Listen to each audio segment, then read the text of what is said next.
I've got a riddle for you. What is the one thing that a video essayist loves more than Hollow Knight? Indie games, baby!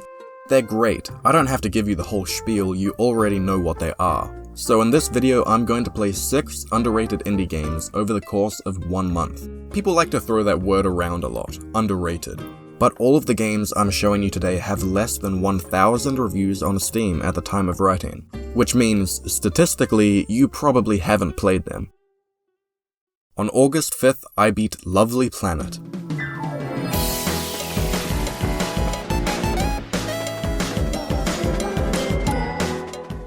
Lovely Planet is a speedrunning shooter that looks like Katamari and Neon White had a baby. Neon White was my personal game of the year for 2022, so I was hungry for some more stylized, high-octane, platforming shooting action. The levels are short and you go fast. You have to kill every enemy and reach the end as quickly as possible, but the level doesn't finish there, no. 1 star? And I got placed 3,000th on the leaderboard? This is where the speedrunning part of the game begins. To climb the leaderboard and get 3 stars, you will need extremely precise movement and perfect aim. You don't have to be a speedrunner to play this game. Lovely Planet will turn you into a speedrunner. You will find your own shortcuts and strategies to beat each level, which is really satisfying. For example, in this one level, I found out that the wall is actually short enough for me to just jump over. So I replayed that level a lot with my newfound strategy. I jumped over the wall instead of going around, and I managed to climb up to 20th place in the world on the leaderboard. The game just fills you with the desire to get better. Knowing that you can always improve inspires you to keep retrying again and again. If you have Steam friends that have played the game, then that desire to improve multiplies. Repeatedly beating each other's times adds a whole lot more replayability to each level. Yeah, fuck you! There are 5 worlds that add different unique aspects to the gameplay which slowly increase the difficulty and test your skill. The first few levels will be super easy and none of the enemies are a problem, but by the end you will have to be pulling off insane trick shots with pinpoint accuracy and velocity. The shooting in this game can be difficult because you don't have a crosshair and your bullets are pretty slow projectiles. It takes a little bit to get used to, but the feeling of hitting every shot and having 100% accuracy on a level is really rewarding. So, Lovely Planet is a cutesy looking gun ballet with some really satisfying gameplay. If this sounds like something you'd enjoy, then check it out. On August 11th, I beat Essays on Empathy.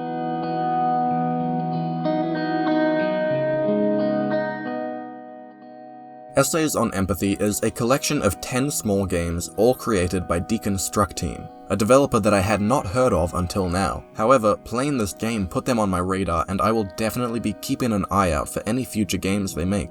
This game is perfect for anybody who likes to see artists talk about the creative process and dissect their art. The games in this collection are short and simple. Most of them were made during game jams, so they're not too complicated or long. The games here are very story-based and show themes of what the creators were going through at the time of development.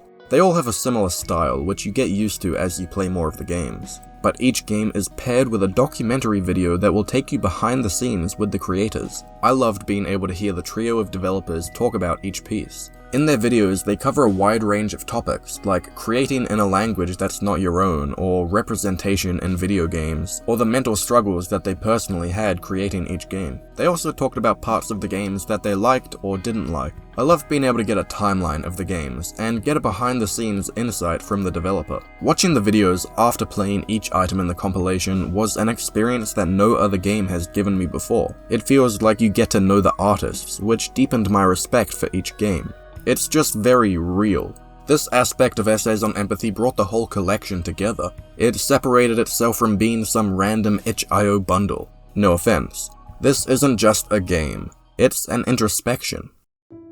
If you play the games from left to right, you play them in chronological release order, which I would say is the best way to do it. Also, when you hover over each hexagon, it goes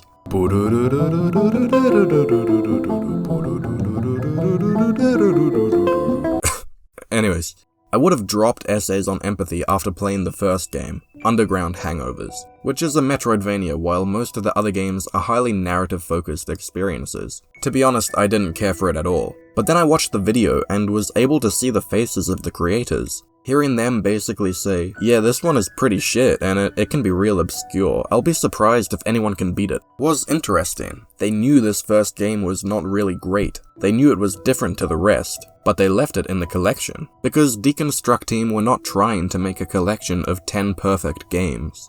They chose 10 games to reflect their growth over the period of 6 years or so, a collection of games that document how they improved and learned. They could have released remastered versions of these games that may be better, but they didn't. Leaving the games in their original state, for better or for worse, shows where the artists came from and where they're going. I haven't talked too much about the games themselves so far, so I'll tell you about some of my favorites.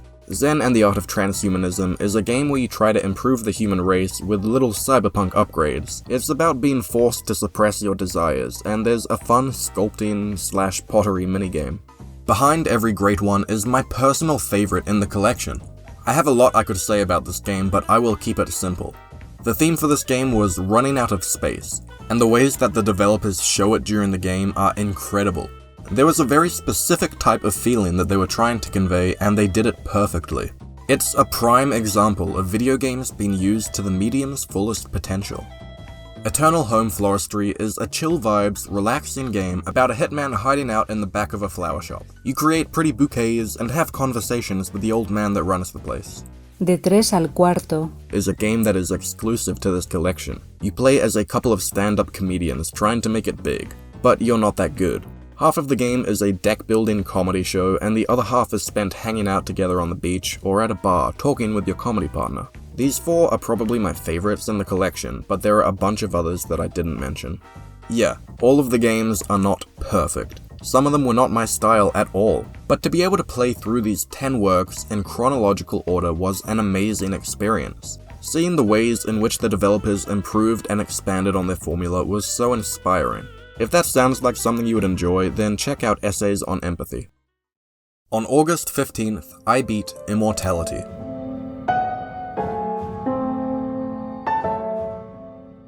The actress Marissa Marcel made 3 movies in her lifetime. None of them were released, and then she disappeared. In this game, it's your job to look through clips from these 3 movies and figure out what happened to Marissa. There's the biblical and Shakespearean Ambrosio, the 70s erotic thriller Minsky, and the 1999 film Two of Everything, along with footage from commercials, rehearsals, and interviews. By looking through and rewinding these tapes, you will be able to find out why Marissa disappeared and none of her movies ever saw the light of day. Immortality comes from the mind of Sam Barlow, who has previously created 2 similar games, Her Story, which I adore, and Telling Lies, which I thought was mid as hell. Anyway, the creator has had a while to refine his formula for this FMV genre of game. I think that by the time he started working on the 3rd game, he had enough money and freedom to do whatever he wants and go balls to the walls crazy. Because the production quality of Immortality is insane. 3 actual, real-life movies were made just for this game. It's extremely ambitious, and I've never seen anything like it before. You're not just watching clips that add up to 20% of a movie or something. If you put them all together, that's a whole movie. In my playthrough, I watched around 110 of the clips, which took me about 7.5 hours, and there are 202 clips in the game. The acting and the set design and the scope of the entire project was stellar. Again, it's like no other game I've played before, and the movies are good on their own. I would love to go see Minsky in the cinema. As the game is made up of real videos featuring human actors, the gameplay is largely just watching these videos. To find new videos, you click on basically any object or person in a frame, and it'll take you to a different clip that has the same object or person you clicked on. This is how you navigate through the 3 films. The clip that the game takes you to may be from before or after the one you just watched. It may even be from a different film entirely. You engage with the plot non-chronologically, which will make everyone's playthrough a unique experience. Everybody can watch different clips, but end up at the same ending. Since the films were never released, they haven't been properly edited. Nearly every scene begins with a clapper, and you can hear the director and camera crew talking before and after takes. This extra layer of depth aims to give players a view behind the scenes of a film's production. Of course, we learn that everything is not really perfect, and these moments help us to figure out the mystery of what happened to Marissa Marcel. Many of the clips aren't even from the final product of the movie, but they're from a rehearsal with no real set or costumes. On top of everything that I've mentioned, there is another layer to the game that I won't talk about due to spoilers, but I'll just say that the plot goes even deeper than you would expect, and it makes the game a million times cooler. Check out Immortality if you want an ambitious mystery game that just has really high production quality. On August 19th, I beat Mr. Rainer's Solve It Service.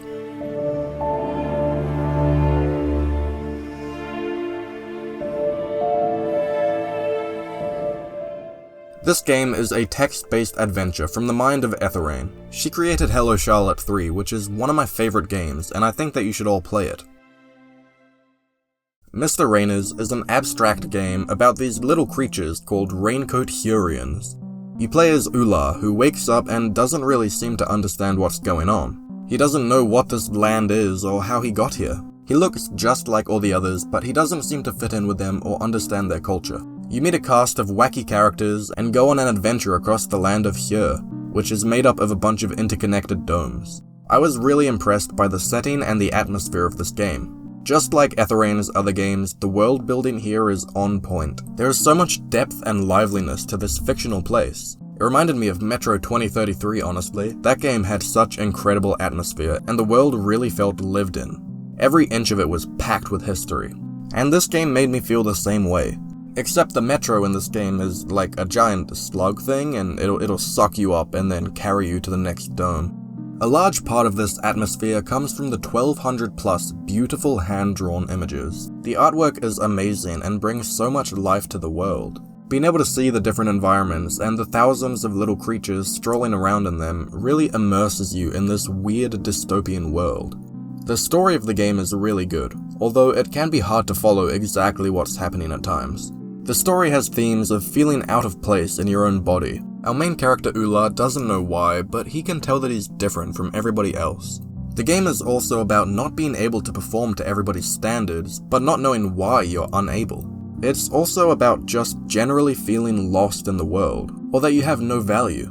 It's literally a major plot point in the game that Ular has zero value and is trying to increase it. The game has a few different endings, and I would recommend getting them all to get the full picture of the game and reach the epilogue. If anything I just talked about sounded interesting to you, then you should try Mr. Rainer's Solve It Service. On August 27th, I beat Mundaun.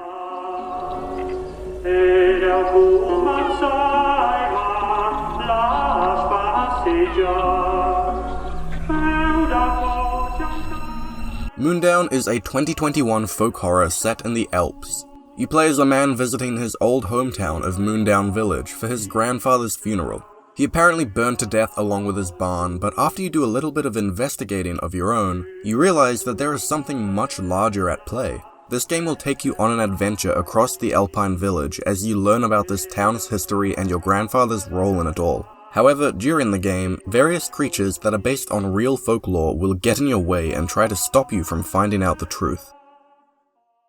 I had a blast playing this game. Of all the games I've played this month, Mundaun is the most beautiful by far. The artistic direction is amazing.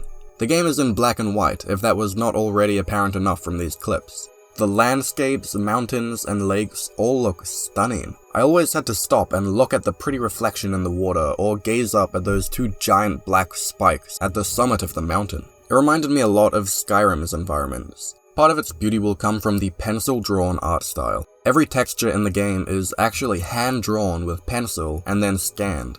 The world is just really immersive. The characters in the game all speak Romansh, which is apparently spoken by less than 30,000 people in the real world today. The way you navigate around the world is really fun too. There are no massive waypoints on your screen, but you do have a journal with little notes of what to do next. And there are physical trail markers all over the world that point you in the right direction. You actually have to explore the village and the surrounding areas to understand the location. By the end, it feels like you really did grow up in this town, and you know it like the back of your hand. The game doesn't make you explore every house. It doesn't make you do anything really, you can go wherever you want. But you can totally just miss really important stuff by not exploring. I enjoyed searching every house because even if it had the smallest thing inside, it felt extremely helpful. The upgrade system is really good and also entirely missable. To level up your fear resistance, you have to make coffee, which has a lot of different steps to it. You need to find a pot, you need to fill the pot with water somewhere, you need to have some coffee to put inside the water pot, you need to find a stove for the pot and place a log underneath, you need to light the log with one of your matches, and then you need to have a cup to drink it with. It's an overly complicated process, but it was honestly one of my favorite parts of the game. It has the same vibes as a Resident Evil safe room. After being chased by creepy haymen or yetis, being able to take some time to just chill was really nice. Walking over to the fountain to fill up my pot, and then waiting over the stove as my coffee brews was fun. Although entirely optional, I chose to do it again and again. It felt like a reward for exploring and collecting all of these items, along with being a brief moment of respite. With its pencil-drawn art style, slow yet riveting story, and enemies based on real folklore, Mundaun is a masterclass in immersive game design. I really enjoyed my time spent in this game, and if you think it sounds up your alley, then give it a try. The very next day, on August 28th, I beat Lunistice.